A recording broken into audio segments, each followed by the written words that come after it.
Thank you, guys. So before we begin, I was planning for this session and something very intriguing came to my mind. So this is how it happened.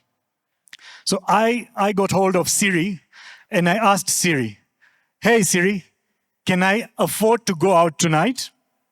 You know what Siri said? Wewe, kata simu, benki yako ni mbaya. What it meant was Siri quickly looked at my account and said, okay, here, you cannot afford to go for dinner tonight.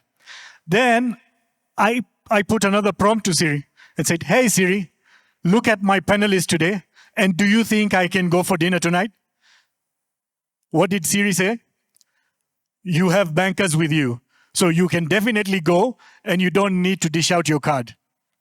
Okay, so that was how the new age banking is going along. So the most common form of advice our customers are going to seek in the future is by asking simple questions to technologies like Siri, like, hey Siri, do you think I can afford to go for dinner tonight? And all that is going to be powered by nothing else other than the APIs that we're going to talk about. So let's get into. Firstly, thank you, ladies and gentlemen, for joining me for this session. I would like each and every one of you to please introduce yourself and probably give us a background of how, API happened to you, in your own words. So we'll start with Mary. Mudhoni, I'm sorry. A second time I've been corrected. My apologies, Mudhoni. Good afternoon. My name is Modoni Motonyi. I am currently the head of partnerships and new ventures at KCB Bank. It's a new role, just started this month, and I'm excited to be in the role. How API happened to me, I've been exposed to APIs for a couple of years, I would say.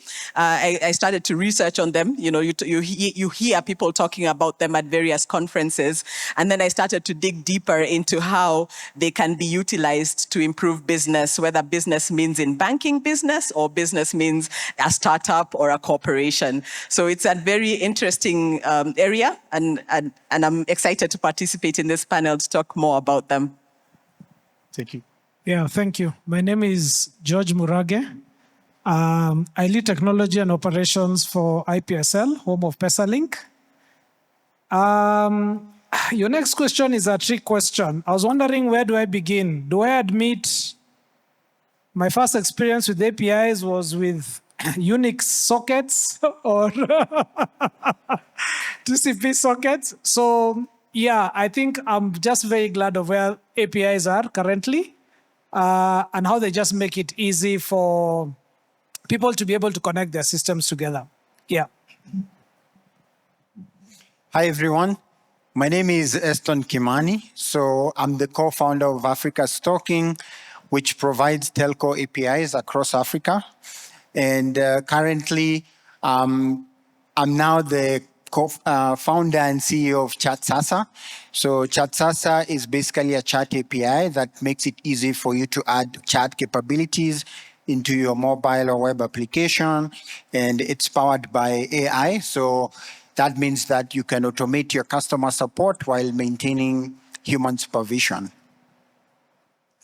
Hello, everyone. Okay, there you go. Hello, everyone. My name is Winston Reed, the founder of a company called Alvin Technologies.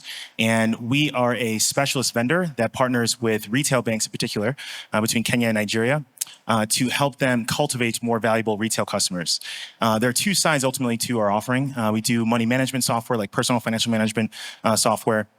And then that includes like data analytics, savings guidance tools, things of that nature. Then we also do aggregated lifestyle service APIs as well.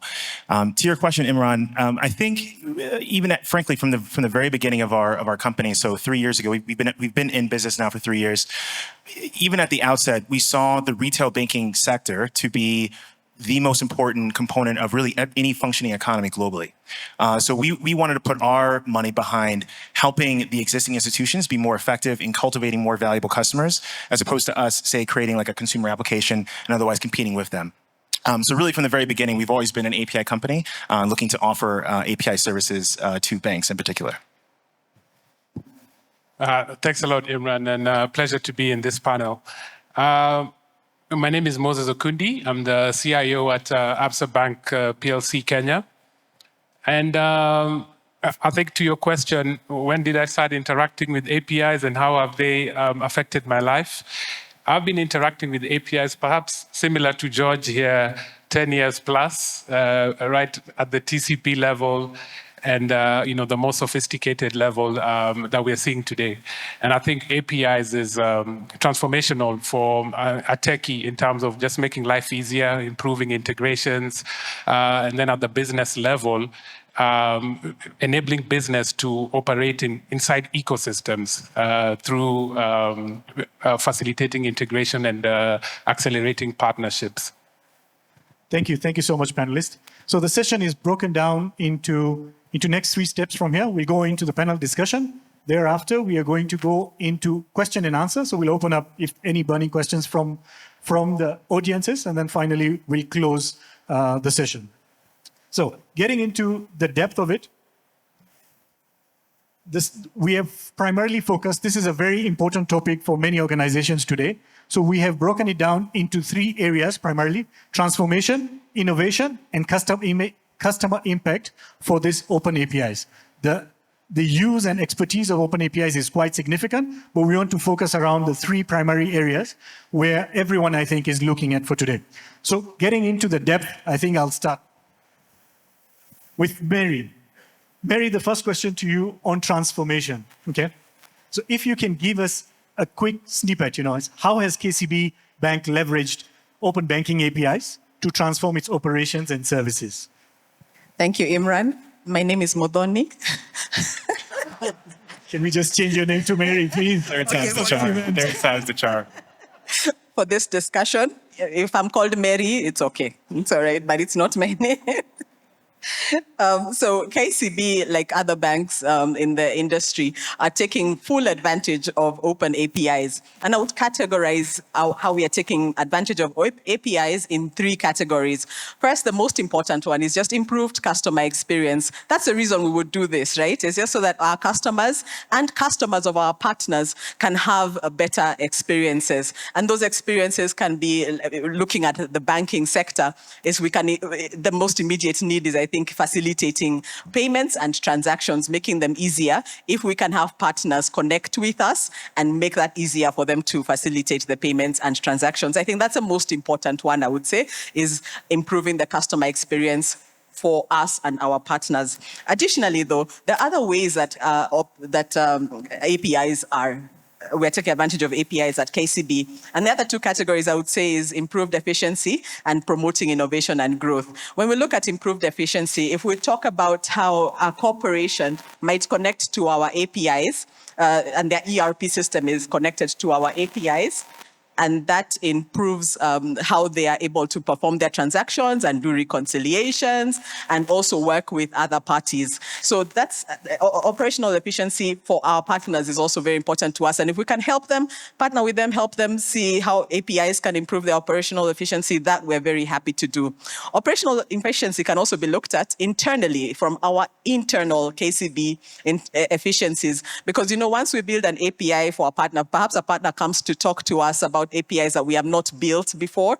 Once we build them for that partner, then it's easier to plug in other partners who might come with the same need. So if we think of B2C APIs or wallet as a service APIs, once we build them for one partner, then our operational efficiencies are also improved because the next partner becomes easier to do.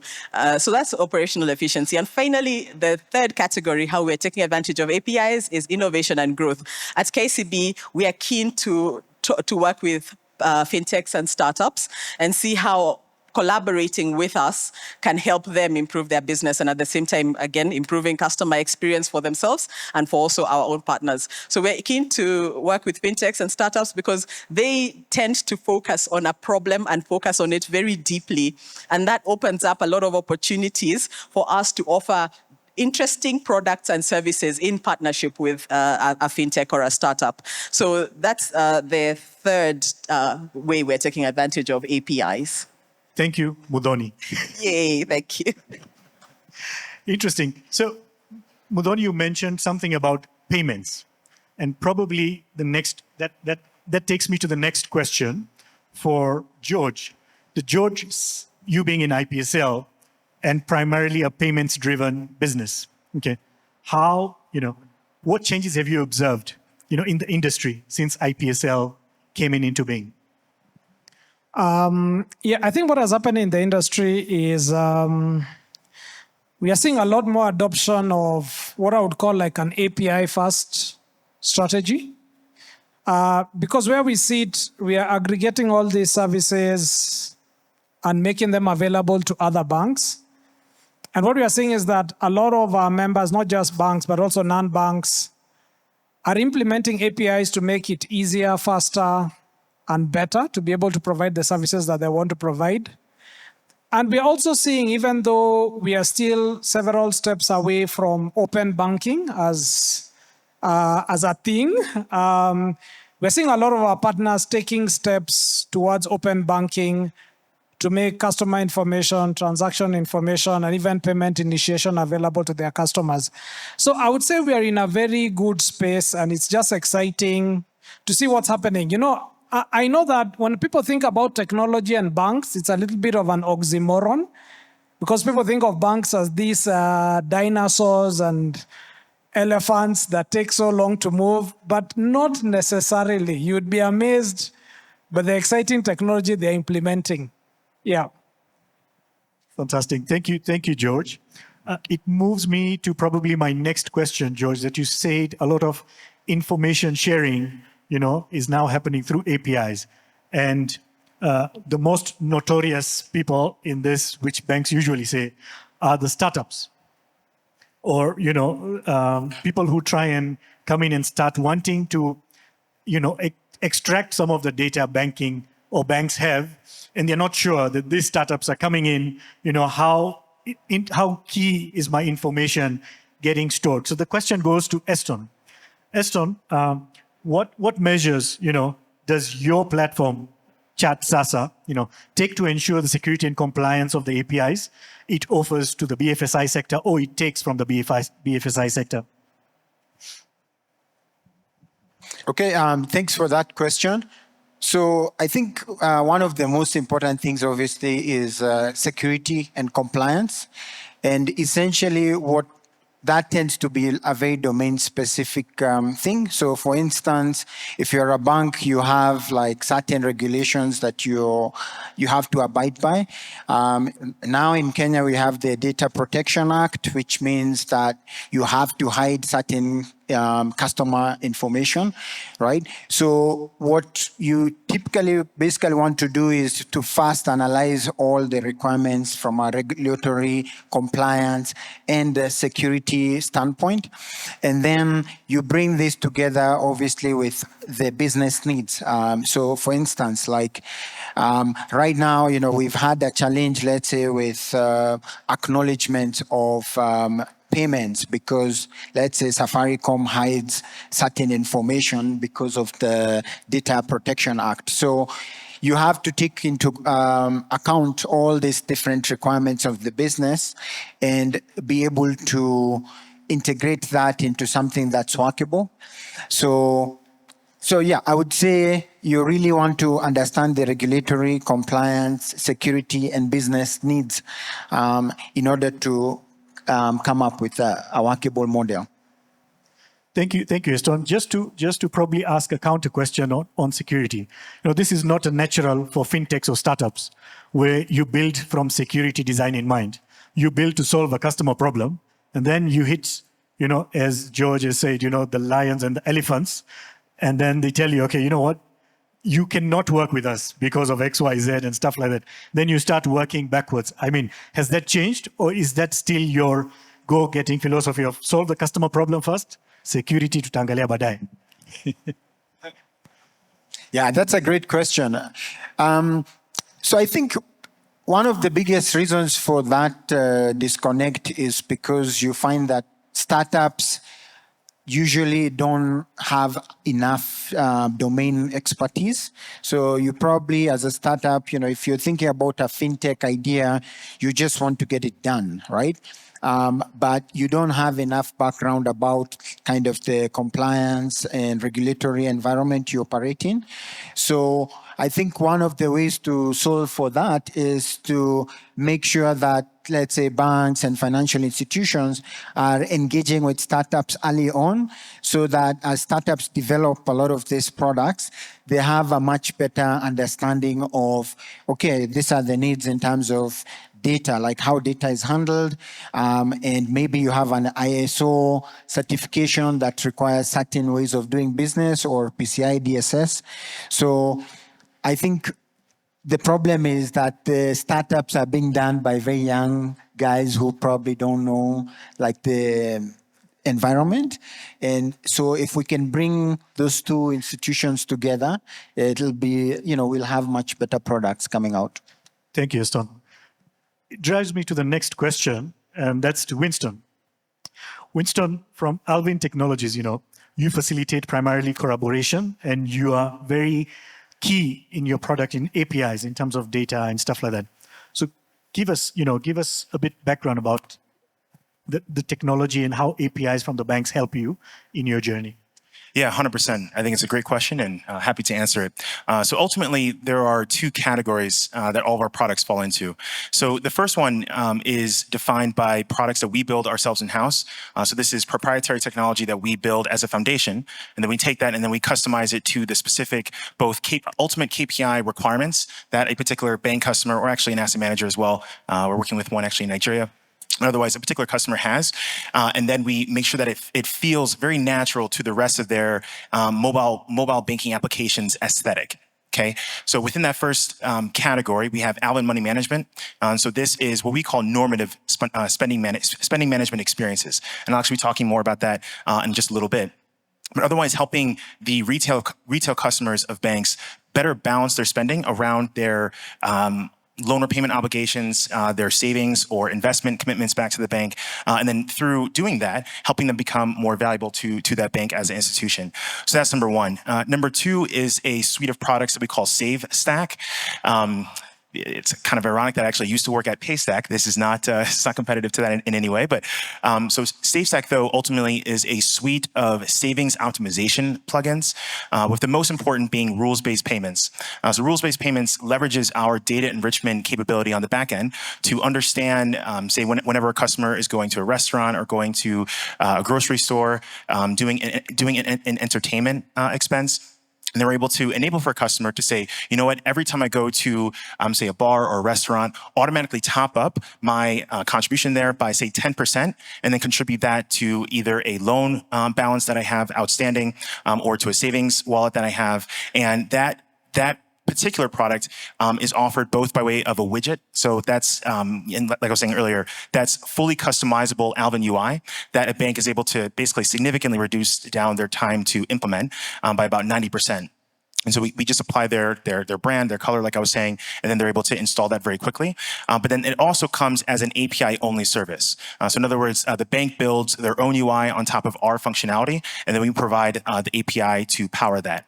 And then the third of three within that first category is data enrichment. And data enrichment ultimately is an automated transaction categorization engine that a bank can, upon having a secure handshake with our system, a bank can pass transaction data from their backend API to us. We categorize those transactions, and then we return it back to them across a whole assortment of different category options.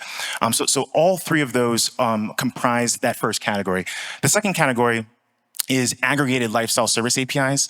So in this one, we do the work on the part of the bank to aggregate all sorts of different APIs that enable for the bank to become a super app faster. So if a bank wants to enable for their customers to use their checking account or their savings account, whatever, at that bank in order to pay for flights, hotels, e-commerce, phones and laptops, things of that nature, we enable for them to have one API integration point to our system, and then their customers are able to use all sorts of these different capabilities inside of their application while also gaining loyalty points across all these different services. So ultimately, yeah, those are the products that we offer, and the way that we partner with the bank is by way of, like I was saying, first and foremost, a secure integration to their API, and then according to the market, and I say that because we operate currently in Nigeria as well as Kenya. Nigeria, it makes it how I say this, the Nigerian market makes it very easy right now to enable open finance infrastructure capabilities. Kenya, we're working to catch up in that regard in a few different ways. But ultimately, we enable for customers to link their accounts over in Nigeria. They can link their accounts from within their banking application. And we've done that by integrating both a local processor for open financial infrastructure data, as well as an international one for US accounts. So that's both for financial data aggregation, as well as for payments too. And then in Kenya, we have a few, and I'll wrap up here, we have a few more creative ways that we've enabled for M-Pesa transactions in particular to be able to be provided within a banking application. So at base, it started off with SMS, an SMS receipt scraping protocol, but now we're working on native integrations to make it significantly more seamless for customers to link their accounts, and then even without the payment side just yet, at least enabling for them to manage their financial data in a chosen banking application. Fantastic. Quite insightful. Thank you for that. Did you say Nigeria is ahead of Kenya in the integration? In some ways, I mean, I do want to clarify that. So, yes, I think when it comes to enabling for the retail customers of banks to, within a banking application, link other financial institution accounts to a chosen banking application, they do have the capability, and it's quite helpful, frankly, for not just the retail customer, but actually to their sponsoring bank.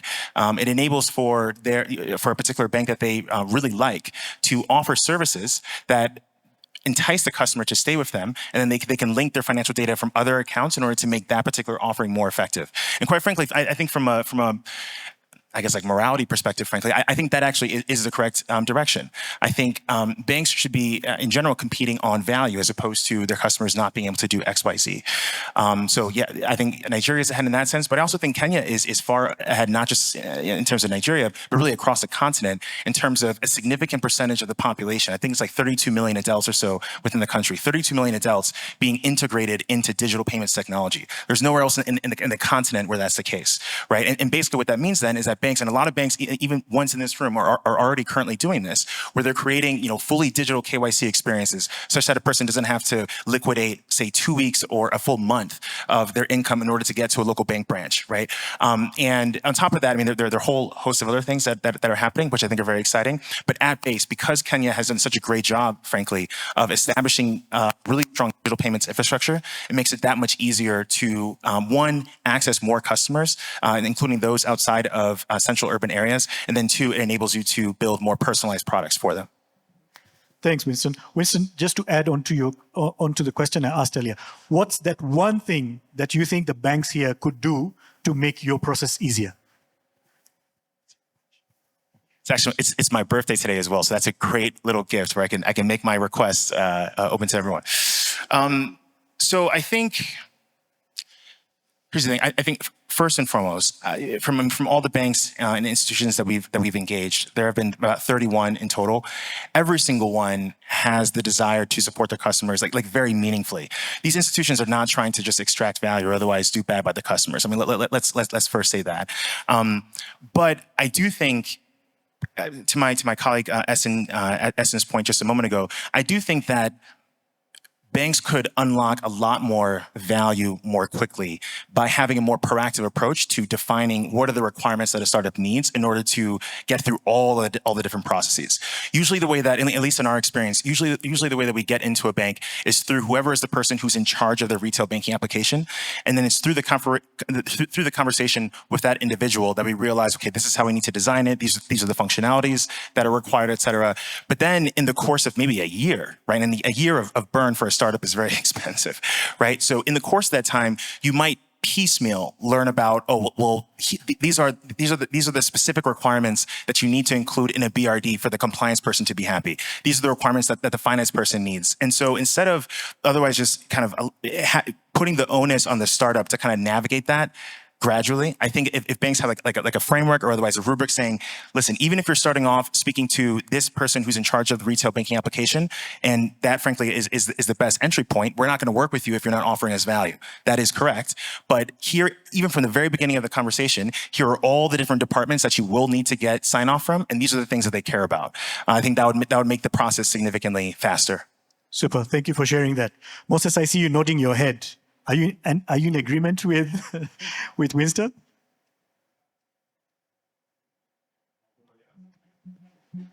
Yes, I think absolutely. Winston raises a good point. And I think just on this topic, the API play is part of a broader digital transformation that banks and organizations need to undergo.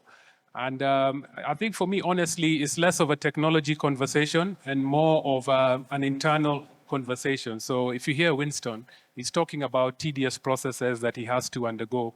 And through that digital transformation, as you reorganize your organization to think differently, to adopt more efficient ways of working, it's not about making a legacy process efficient, but it's about rethinking that process holistically.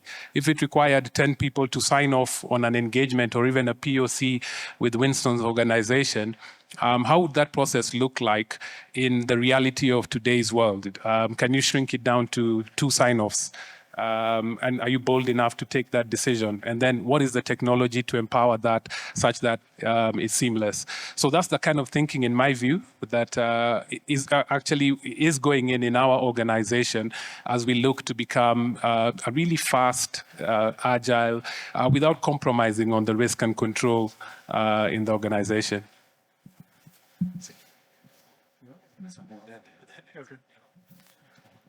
Moses, to a question which I had planned for you is, probably can you share an innovative business model which you have been able to adopt either through APSA or your previous?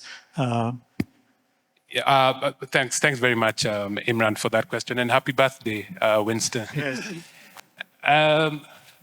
It's. I think the way we think about APIs is that there's so many APIs. And so we start from a strategic point of view. And when we look at how do we want to be strategic to do well in this organization or within the environment within which we operate, we've got to look at partnerships. We've got to look at internally, how do we become more efficient? How do we operate faster and add more value internally within our employees and our processes? Because when you're efficient internally, then you also project that to your partners and your consumers, and you're able to offer services faster. And then additionally, how do we differentiate ourselves in the market? And then through that, as you filter through that strategy and you come to execution, we find that it becomes easier to identify, okay, which APIs are going to turn this thing around. And you take partnerships, for instance, and you asked me, what do I feel is innovative that we've been able to employ? At ABSA, our purpose is empowering Africa's tomorrow together, one story at a time. And when you look across Africa, you see that Africans do farming. We have a culture of farming, growing produce, selling, trading, and there's an entire logistical ecosystem around that. And one of the innovations, and we're not saying that we have a monopoly of innovation, but through partnerships, we've realized an innovation where we're doing financing for farmers through an API-enabled interfaces where farmers can get some extent of credit, some extent of payments, and we're looking to grow that. Internally as well, and my colleague Charles was around, the CIO for Coop Bank, who recently, I think as at the end of last year, they transformed their core banking platform. And that's a cycle that banks have to undergo year on year. What I would say is innovative with regards to how we are preparing ourselves for something like that, which is inevitable for most banks, is we've gotten to a point where we have a strategy that we call hollow out the core. So we've gone and, for quote unquote, dumb down the core to just do the basics, to become, a debit and credit kind of ledger, and moved the services out. But how do you then access those services? You expose those services, those microservices, by calling on them through APIs. So from an operational perspective internally, I feel that's quite innovative. And those of you in the room who've been through a core banking transformation, it's never easy, but I think that kind of innovation makes it easier. On the forward or the outward looking side towards the customer, I think that farmers financing, we also have stock financing, which we enable through APIs that we feel has made a difference in this market. Interesting. Thank you so much, Moses, for that insight. So just to pick up some things from you, you said dumb down the technology, dumb it down, and clever up the people. Yeah? Absolutely. Okay, fantastic. Eston, you have probably a fantastic new age chatting platform, and this is primarily used on the enterprise side. Can you please tell us more about how APIs have helped you, go into this new age business, and how is it helping yourself and probably your customers? Okay. So my background is, I was the co-founder of Africa's Talking. So if any of you guys know Africa's Talking, it was like the first API platform here. And so one of the things about doing that that's very counterintuitive was that typically, when you get resources, right? Like we got connections to Safaricom, Airtel, Telcom, and those kind of people. Your first instinct is, okay, we've got this, they belong to us. So let's keep them and milk this resource, right? So kind of transforming into the mindset of saying, no, actually, you know what? Let's apify this so that even a small-time developer can access this and build a new innovative product on top of it, right? And it was something that was actually like very difficult for us to embrace because it felt like it was not the right thing to do. But actually, obviously over time, that's proven to actually have been a great strategy. So apifying things really is at the core, of getting you to the next level and getting you to focus on what's important and really growing the size of the pie versus keeping your small pie. So at ChatSasa, basically what we've done is we basically have built like a WhatsApp-like chat capability. And what we do is we allow you, let's say if you've got a mobile app, to integrate that into your app so that your users can chat with you or can chat with each other. So if you want to create a community within your application, then those people can chat with each other just like on WhatsApp. They can see typing status, read status, delivered status. And then for customer support, we also augment that with AI so that you can automate kind of the very routine questions that people typically ask, but we still have human supervision so that a human can take over the conversation and actually provide that human touch. So what I would say is, APIs can help us to avoid redundancy, which means that everybody builds the same thing, right? Versus we can share a resource that can be really well done and have someone who focuses on that. Okay, fantastic. I think we're running out of time. Host, give us 5 minutes. I just wind up. This was one question. We have so much to ask, but then time is not on our side. But there's one more final one, which I would want to ask each and everyone, okay, so that you can see the value of APIs bringing into organizations. So how much revenue does API bring to your organization? Give me high level, just percentage-wise, that we want to see that is APIs the new money-making machine for the organizations or not. So everyone, I need an answer for everyone, especially the banks. So there's no escaping. Please go ahead. Okay, that's an interesting question, Imran, and I won't be able to give you a figure, but Open API as a revenue driver, Open APIs as a revenue driver, we realize its significance, and hence why I'm even in this role. That my role at KCB Bank is to see how we can get more partners, fintech, startups, and other partners on board so that we can drive revenue through Open APIs. So the reason, I guess, for your question is to see how significant or how important it is to the organization. So it is very, very important to us. Thank you. George, you have the numbers, I'm sure. Yeah, I have the numbers. I'm just not sure I have the permission to share them. I think what I'll say is we took a journey where we moved from this legacy system that was based on ISO 8583 to something that was API based. And the difference was as stark as night and day. So for us, all the services that we provide today are API based. We've seen better stability. We've seen higher usage. We've seen it easier to be able to find errors, simply because we've modernized it and simply because the technology has become so powerful and so enabling that it's easier for you to be able to point out where the problems are. So for us, it's what? It's the engine it's the goose that keeps on laying the golden egg. Yeah. Fantastic. So 99%? Yeah. Fantastic. Eston? Yeah. Okay. So For you? at Africa's Talking, it's 100%. Fantastic. Okay. Yeah. Thank you. Winston, what about your API? So to dovetail off of what Essen said, same with us. I mean, all of our products are provided via API, so 100%.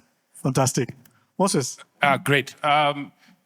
For us, API has done a lot in terms of the operating efficiency, and that one, I'd say, double-digit percentage in terms of contributing to the efficiency, time to market, time to resolve issues, time to integrate. On the revenue side, I'd say is generating income, but more so is contributing to an ecosystem. So I might integrate with a fintech or a partner for a credit score service. It's not necessarily generating revenue, but because of that integration, I have access to more business, more data from their existing client base, and we can upsell and cross-sell services accordingly. Fantastic. Thank you so much, the panel. I would like to leave you guys with one last word from what we have picked up from this. Open API is equal to SRR. Speed, relevance, and reliability. That's all what Open API has been able to address this. I know you have so many questions for the team. They'll be available for lunch. Please feel free to engage them. And for now, thank you. Thank you very, very much for my panelists, lovely panelists. Please, a big round of applause. Asante sana.